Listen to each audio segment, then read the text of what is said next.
कहने लगी प्रभु आप चल रहे हो पृथ्वी पे तो हमें स्वीकार कर लो। प्रतिपदा ने कहा प्रभु हमको स्वीकार कर लो।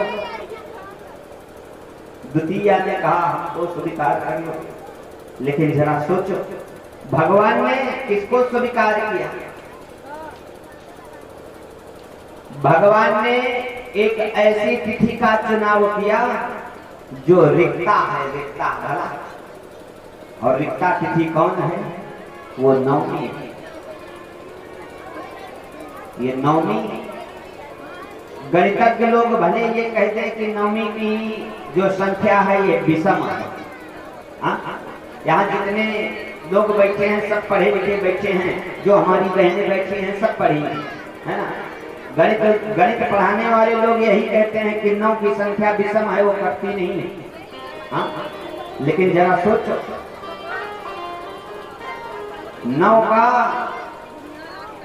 9 की संख्या ऐसी है कि वो कभी ना घटती है ना बढ़ती है।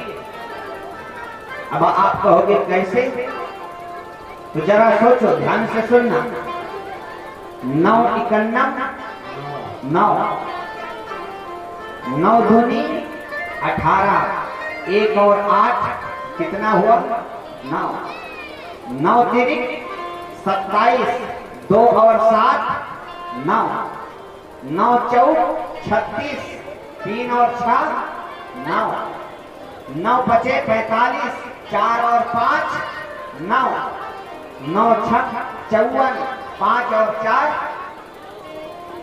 9 7 63, 6 और 3 9, 9 8 72, 7 और 2 9 9 81, 8 1 9, 9 धामा 90, 9 0 9।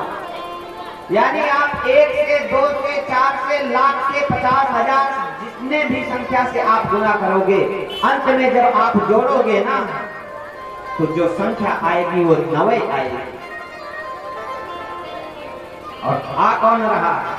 आज भगवान के आने का गजब का मौसम भी बना हुआ है, बना। लेकिन धैर्य से बैठना, कुछ होने वाला नहीं है। हाँ, कथा पूरी हो जाएगी, उसके बाद चाहे जो होगा। आपकी दृष्टि हमारी अघोर हो। कहा कि भगवान को जब आना हुआ तो 9 की संख्या को लिया, राम जी को आना हुआ तो 9 की संख्या को लिया। आए कितने बजे? कहा दिन के 12 बजे। दिन के 12 बजे भगवान का प्राकट्य हो रहा है।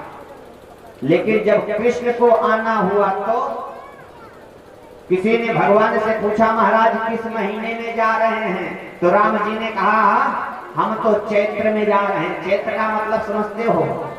चेत जाओ ए दुनिया वालों, चेत जाओ, वह परम पिता परमेश्वर आ रहा है इस जगत में, इस संसार में।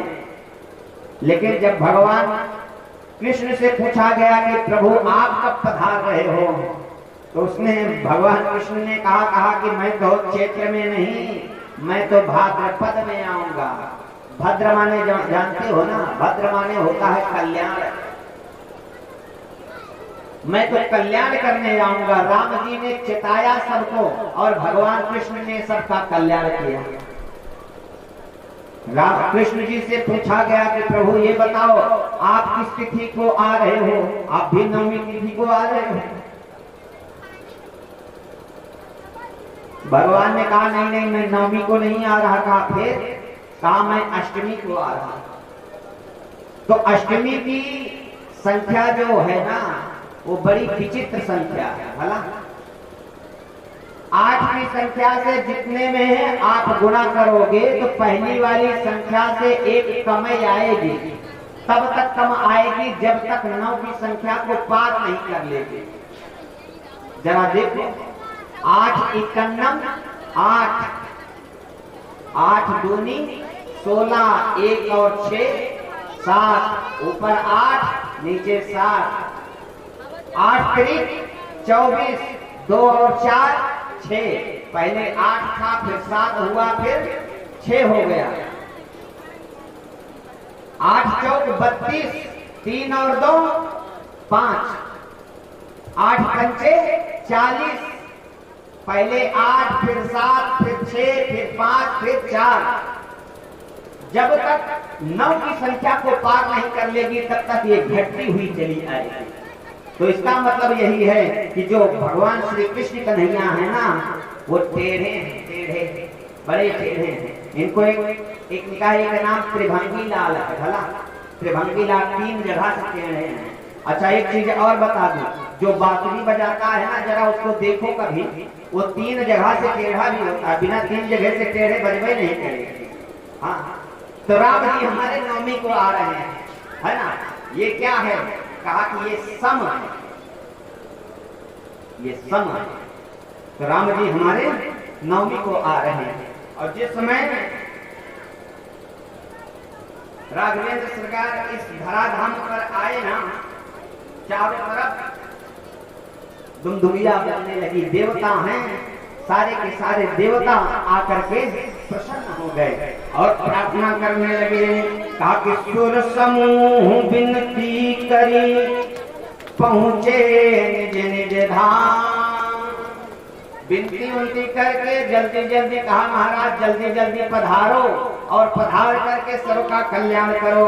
और सारे के सारे देवता चले जा रहे हैं। और इधर एक चीज बता दो मैया, अयोध्या में राम जी आ जाएं, मथुरा में कृष्ण जी आ जाएं, तो वहां आने से हमारा आपका कल्याण नहीं होगा भला। हाँ, हमारा आपका कल्याण तब होगा जब हमारे हृदय की अयोध्या में, हृदय रूपी अयोध्या में राम जी को प्रकट करोगे, हृदय रूपी मथुरा में राम जी को प्रकट करोगे, तब जाकर के कुछ होगा। इसलिए आइए हम आप भगवान को प्रकट करते हैं।